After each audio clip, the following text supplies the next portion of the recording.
Bonjour à tous.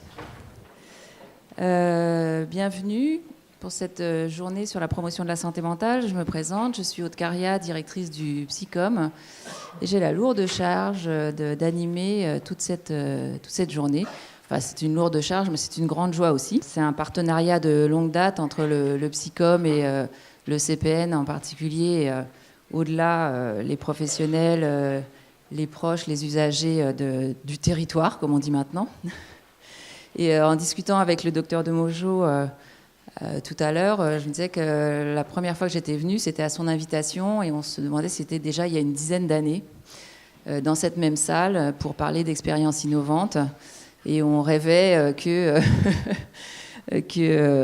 puisse se faire des choses du côté de la promotion de la santé mentale, du côté de l'information des patients, du côté de la promotion du respect des droits des personnes. Et j'étais à l'époque, je pense que je traversais une période un peu pessimiste, et Claude Demojo m'avait dit non, il faut y croire. Il avait raison, voilà. Donc je voulais remercier les personnes organisatrices de cette journée de m'avoir invité à l'animer, rendre hommage donc au docteur Claude Demojo, à Martine Leclerc qui déjà il y a 10 ans avait soulevé ces questions, et puis je vois au premier rang aussi Marie-Claude Baroche qui a contribué aussi beaucoup à faire évoluer ces choses-là au niveau local et national. Je voulais remercier aussi Lydia Bouketaya qui a organisé cette journée depuis 9 mois à peu près, voilà, avec toute son équipe que je remercie. Voilà. Donc, sans plus tarder, puisque nous avons le quart d'heure américain déjà, ou le quart d'heure lorrain, je vais passer la parole aux deux personnes qui vont faire l'allocution d'ouverture. Donc, d'abord, Monsieur Gilles Barou, directeur du Centre psychothérapeutique de Nancy. Merci. Madame la représentante du directeur général de l'ARS, Mesdames et Messieurs les élus, Mesdames et Messieurs les représentants des usagers, des associations, Mesdames et Messieurs les organisateurs, Mesdames et Messieurs, chers collègues, eh bien, c'est pour moi un plaisir renouvelé de vous dire quelques mots de bienvenue pour cette deuxième rencontre du département de promotion et de prévention de la santé mentale du Centre psychothérapique de Nancy, et qui réunit en un même lieu à la fois des élus, des professionnels de santé, qu'ils soient du secteur sanitaire ou du secteur médico-social, des professionnels de l'éducation nationale, des représentants d'associations, des représentants des usagers, des représentants des conseils locaux de santé mentale, pour que justement la santé mentale soit l'affaire de tous, comme les organisateurs ont bien voulu le mentionner dans leur note de présentation générale. Alors si la journée de l'an dernier, du 27 septembre 2017, avait mis l'accent sur les notions de territoire, de partenariat, de conseils locaux de santé mentale, de projet territorial de santé mentale, cette année, vous avez choisi de porter votre réflexion sur le concept de promotion de la santé mentale, en vous attachant d'une part à en fournir une définition la plus juste qui soit, et d'autre part présenter diverses expériences menées sur le terrain et qui mettent en exergue l'importance de ce travail de partenariat. L'année dernière, j'avais dit que cette journée arrivait à point nommé puisqu'elle coïncidait à quelques jours avec la signature de la charte de fonctionnement du département de promotion et de prévention de la santé mentale, charte qui a été signée avec l'Agence régionale de santé, le département et le Centre psychothérapique de Nancy. Je dirais cette année que cette journée de rencontre arrive opportunément puisque les pouvoirs publics viennent de tracer une feuille de route de la santé mentale et de la psychiatrie. C'était l'été dernier, le 28 juillet plus exactement, compte tenu de la situation préoccupante des personnes qui souffrent de troubles psychiques en France. Une personne sur 4 est touchée par des troubles psychiques à un moment de sa vie. La prévention et les interventions précoces sont reconnues comme insuffisantes, de même que les diagnostics trop tardifs. La stigmatisation relative aux troubles psychiques est encore trop prononcée. Les personnes atteintes de troubles psychiques sévères et persistants souffrent souvent d'isolement, de perte de capacité à entreprendre, de vivre dans un logement en autonomie, de tenir un emploi. Bref, des difficultés pour réaliser des actes essentiels de la vie quotidienne, ce qui peut souvent conduire à l'errance et à l'exclusion sociale. Et pourtant, il faut savoir que le coût économique et social des troubles mentaux est évalué à près de 110 milliards d'euros. Ainsi, cette feuille de route de la santé mentale et de la psychiatrie se fixe comme objectif l'amélioration des conditions de vie, de l'inclusion sociale, de la citoyenneté des personnes qui vivent avec un trouble psychique et l'amélioration de l'accès aux soins. Donc, cette feuille de route qui compte répondre à ces enjeux comporte 3 axes forts. Premier axe, la promotion du bien-être mental, la prévention et le repérage précoce de la souffrance psychique. Deuxième axe, la garantie d'un parcours coordonné, diversifié, de qualité et sans rupture. Et troisième axe, l'amélioration des conditions de vie et d'inclusion sociale et la citoyenneté des personnes qui vivent en situation de handicap psychique. Autour de ces 3 axes majeurs, ce ne sont pas moins de 37 mesures qui se déclinent pour constituer justement cette feuille de route.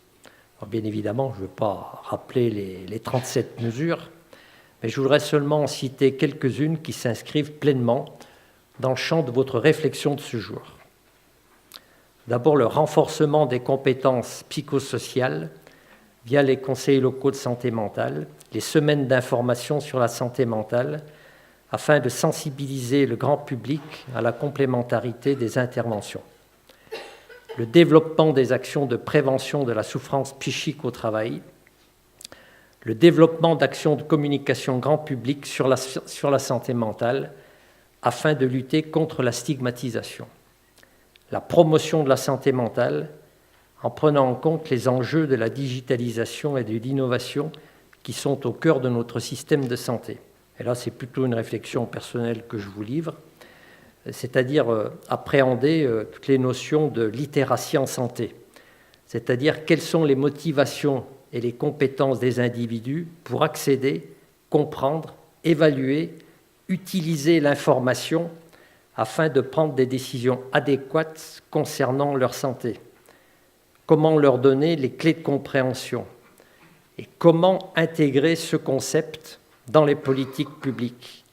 Quels sont les leviers pour améliorer la communication pour des personnes qui, justement, disposent d'un faible niveau de littératie en santé. Autre action, améliorer les dispositifs d'action et d'intervention par des pairs visant à l'inclusion dans la cité, sachant que la paire aidance est un des facteurs reconnus du rétablissement. Autre action, l'amélioration de l'accès et le maintien des personnes dans un logement autonome, les accompagner aussi vers un emploi. Donc on voit bien au travers de la déclinaison de ces quelques actions que la santé mentale, c'est bien l'affaire de tous. L'amélioration de l'accès aux soins, l'amélioration de l'accès l'amélioration des conditions de vie, de l'inclusion sociale, de la citoyenneté des personnes qui vivent avec un trouble psychique sera rendue possible seulement dans le cadre d'une approche transversale de la politique de santé mentale, territorialisée avec la mise en œuvre des projets territoriaux de santé mentale. Voilà, mesdames et messieurs, les quelques propos liminaires que je souhaitais porter à votre attention à l'ouverture de cette journée afin de lancer vos réflexions. Mais je ne doute pas que la qualité des interventions, enrichie par les débats qui suivront, contribuera à solidifier les liens de partenariat qui existent déjà. Pour conclure mon propos, je voudrais seulement reprendre cette phrase citée par la ministre de la Santé. L'un des premiers moyens de promotion de la santé mentale et de la prévention consiste à sensibiliser et informer le grand public sur le bien-être mental. Sensibiliser, informer, promouvoir le bien-être mental, tels sont les objectifs dédiés à cette deuxième rencontre annuelle qui s'adresse à tous les acteurs de la communauté. Je vous remercie de votre attention, de votre écoute. Je remercie les organisateurs de cette journée, plus particulièrement Madame Bouquet-Taïa, qui a été en quelque sorte la cheville ouvrière, je dirais, pour parler familièrement. Et je vous souhaite une excellente journée. Merci à tous. Merci Monsieur Barou. Je passe maintenant la parole à Madame Anne Muller, qui est donc directrice de l'offre de soins à l'Agence régionale de santé Grand Est. Monsieur le directeur, mesdames et messieurs les élus, mesdames et messieurs en vos qualités, déjà j'excuse Monsieur Lanong qui ne peut pas être présent aujourd'hui. Je vous remercie pour l'invitation sur un sujet qui est important pour l'ARS et l'offre sanitaire en particulier. On parle aujourd'hui de santé mentale, c'est un progrès, je pense. Si on part de la base qu'est la maladie mentale, trop souvent la tentation a été de répondre en médicalisant la maladie, en psychiatrisant, en faisant de la psychiatrie. La difficulté, c'est que cette maladie, plus que toute autre maladie, exclut le patient, ne lui permet pas de s'intégrer dans un monde qui n'est pas forcément facile, même pour nous qui ne sommes pas forcément malades. Elle fait peur également. Donc la tentation de construire des murs autour de la maladie est toujours présente et toujours facile. Parler maintenant de santé mentale, c'est un progrès en ce sens que l'on a conscience que le patient est un citoyen avant tout, comme vous l'avez dit, monsieur le directeur. Il a des droits et il est nécessaire qu'il soit intégré pleinement dans la société. La santé mentale, ça signifie que tous les acteurs, qu'ils soient sanitaires, bien évidemment, puisque c'est une maladie, c'est une pathologie, médico-sociaux, sociaux, institutionnels, avec l'éducation nationale pour les plus jeunes, les étudiants, les offices HLM s'il le faut, le département, sont là, sont présents pour donner un cadre et permettre aux patients d'avoir une vie autant que possible normale, de travailler, de s'épanouir à part entière.